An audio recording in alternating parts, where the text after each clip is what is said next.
ስን እየጎዳ ምንም ነገር እንድታረግ አልፈቅድልህም። እሺ ቃል እገባለሁ አለቃ።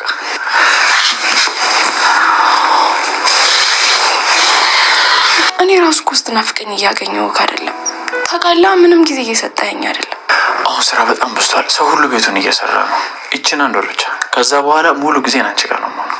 ሄሞሽ ደግሞ እንዴ ከሰማን ነው እሱ በራይ ሲሽከረከሩና እኔ አንዴዚ አንዴዛ ሲሽከረከር ማለት አለብኝ። አሁን በቃሽ።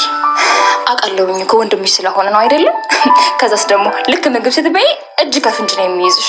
ታዲያ ሁሌም ስለምትበይ ነው እኮ።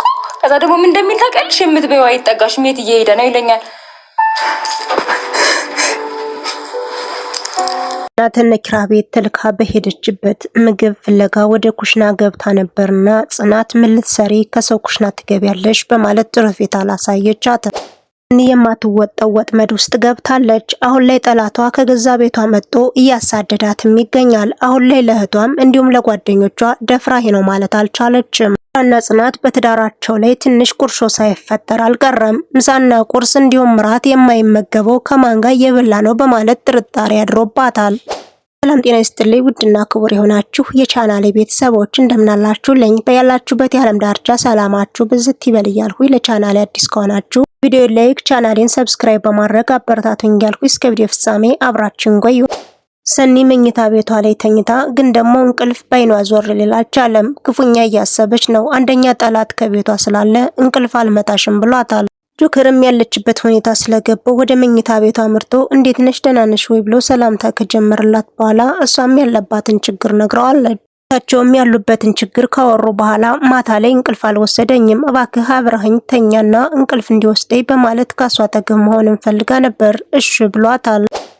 ከእንቅልፋቸው ሲነቁ ግን ተነሱ የሚል ድምጽ ነበረ። እነሱም ብርግግ ብለው ተነስተዋል። ታዲያ ከቤት የሚያሳድዳቸው ሰው ተነሱና ቁርስ ስሩ ማለትም ትዕዛዝ አስተላልፎ ነበረ። ታዲያ ጆከር ለምንድነው በእርሳት ቆፈቁፍ የምትገባው? እኔ እኮ አዲስ ሰው አይደለሁም አልቆፈቁፍም በማለት ከነሱ ጋር አንጃ ግራንጃ መነጋገር ጀመረ።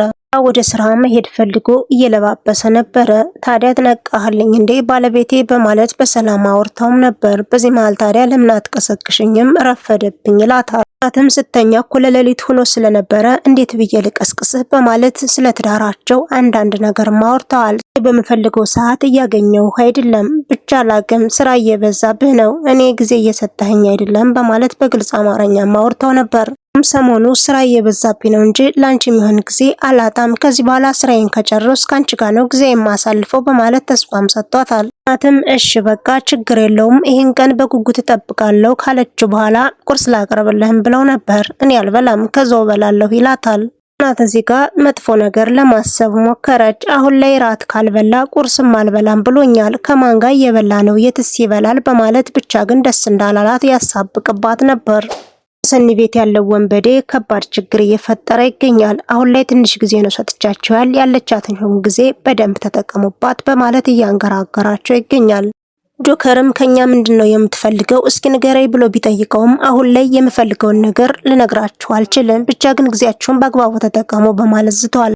ሰኒና ጆከር ወደ ኩሽና ከገቡ በኋላ ምግብ እያዘጋጁ ነበር። ታዲያ ጠላታቸው ጠረጴዛ ላይ ከወሰዱት በኋላ ከጠላቶች ጋር እኩል መብላት አልችልም ማለት ኩምሽሽ ያደርጋቸዋል። ታዲያ የዚህን ጊዜ ሰኒ ክፉኛ ደነገጠች። ያደረገችው ነገር ነበርና ያ ነገር ሳይበላ በመቅረቱ ክፉኛ ተናዳለች።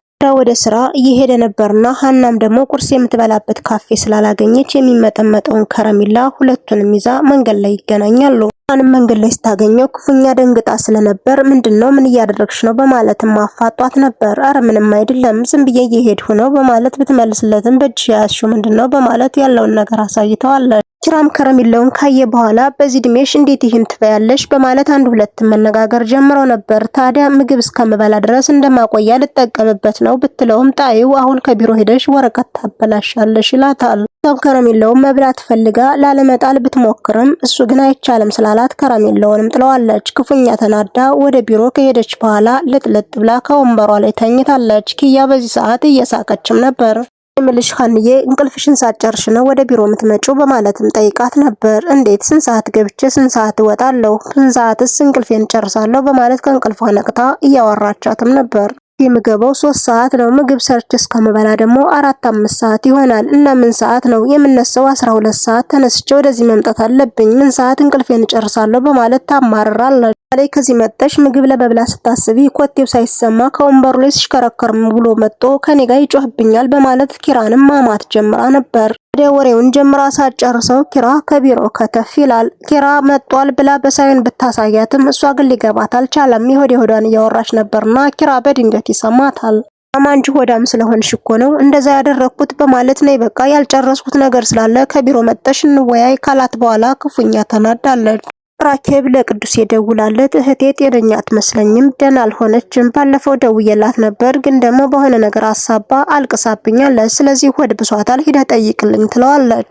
ሰኒ ጠንካራ ልጅ ስለሆነች ችግር ቢገጥማት እንኳን ትናገራለች እንጂ አታለቅስም በማለት ግን ደግሞ ለማንኛውም ሂጄ ጠይቃታለሁ አታስቢ ብሎ በሰላም ስልኩን ዘግቶ ወደ ምርቶም ነበረ። ታዲያ ሲሄድ ግን ሰኒ በሩን ስትከፍተው ጥሩ ፊት አላሳየችውም። ፊቷን እየተመለከተ ምንድነው ሰኒ ችግር አለ ወይ በማለት ደጋግሞም ጠይቋት ነበር። ሰኒም ቅዱሴ ይመጣል ብላ ስላላሰበች ክፉኛ እየተጨናነቀችና እየተርበተበተች ነበር። ልግባ ወይስ ልውጣ በማለትም ጠይቋት ነበረ። አሁንማ ትገባለህ ግን ደግሞ ምሩን ለመጠየቅ ሊሄድ ብዬ ነው በማለት ነገሩን ትቀይሳለች። የሰኒ ሁኔታ ግራ ስላጋባው ወደ ውስጥም ገብቶ ነበር። ተገባ በኋላ ግን 2 ወንበዴዎችን ከውስጥ ሲያይ ግራ ገብቶታል።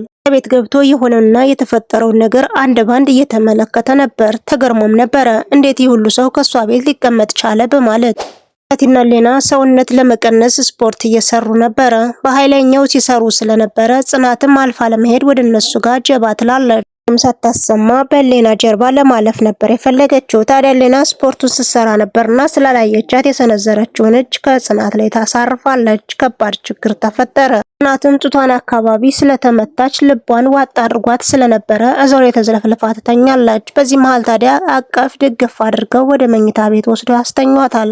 ጽናት ፓራስታሞል ውጣ ተኝታ ስለነበረ ስልኩም ሲደወል አልሰማችም። ኪራ ደግሞ ከቤት የሚመጣ ፋይል ስላለ ደጋግሞ ቢሞክርም ስልኩ ሊነሳለት አልቻለም። ሀናንም ነይ ካላት በኋላ ከቤት ደርሰሽልኝ ልትመጪ ፈልጌ ነበረ። አሁን ላይ ፋይል ስለፈለኩኝ እነ ቤትም ማንም ሰው ስልክ አያነሳም፣ ስለዚህ አንቺ ሂጂልኝ በማለት ያባብላታል። ሀናም እያማረረች በቃ ሊሄድልህ በማለት ተስማምታ አድራሻውን ነግሯት ወደ እነ ጽናት ቤት ታመራለች። ስትሄድ ግን ጥሩ ነገር አልገጠማትም። አካባቢ ሰው ስለሌለ ወደ ኩሽና ሄጄ የሚበላ ልፈላልግ በማለት በድፍረት ከነጽናት ኩሽና ማምርታ ነበር። ታዲያ ገብታ ዳቦ ነገር ስታገኝ በድንገት ትበላለች። ጽናትም ከእንቅልፏ ነቅታ ወደ ኩሽና ምርታ ነበርና ሁለቱ ተገናኙ። ደግሞ አንቺ ምን ትሰሪያለሽ? ከሰው ኩሽና ምን ልትሰሪ ገባሽ? በማለት ታፋጥጣታለች። መጣሁት ኪራ ፋይል አምጪልኝ ብሎኝ ነው እና ደግሞ ከኩሽና ገብቼ ስለራበኝ ማቆያ ይሆነኛል ብዬ ምግብ በላው በማለት እየተርበተበተችም ነበር። ጽናትም በይ ውጭ ትላታለች። ጽናትም ወጣ ከሄደች በኋላ አሁን የጁስ ውስና ቢኖርባትስ ብላ ካሰበች ወዲያ ሻንጣሽን አምጪው በማለትም ፈትሻት ነበር። እና የተሆነውና የተፈጠረው ነገር ክፉኛ እናዷት ስለነበር እኔ ኮርቦኝ ማስታገሻ ነገር በላሁ እንጂ የጁስ ውስና የጃመል እንኳን የለብኝም በማለት ጥላትም ትሄዳለች። እኔና ጆከር ያደረጉትን መድኃኒት ጠላት አይቶ ነበርና አሁን ዞር አድርጋ ራሷ ልታበለው እያለ ራሷ አብልቷታል። ሰኒ ባላወቀችው ሁኔታ አሁን ላይ ምግብ መብላት ብቻዬን ስለማልችል አብረሄ ብላ ስትለው ጠላቴ ጋር አልቀርብም ይላታል። መልሶ ካሰበ በኋላ ግን ምግቡ ላይ የሆነ ነገር እንዳለ ተመልክቷል። ጠላት የተዘጋጀውን ምግብ ራሱ በቀዳዳ አይቶ ስለነበረ ራሷን አዙሮ ሊያበላት ስለቻለ ራሷንም ስታ ነበር። በዚህ መሃል ታዲያ ከግቢ ይዟትም ወጥቷል።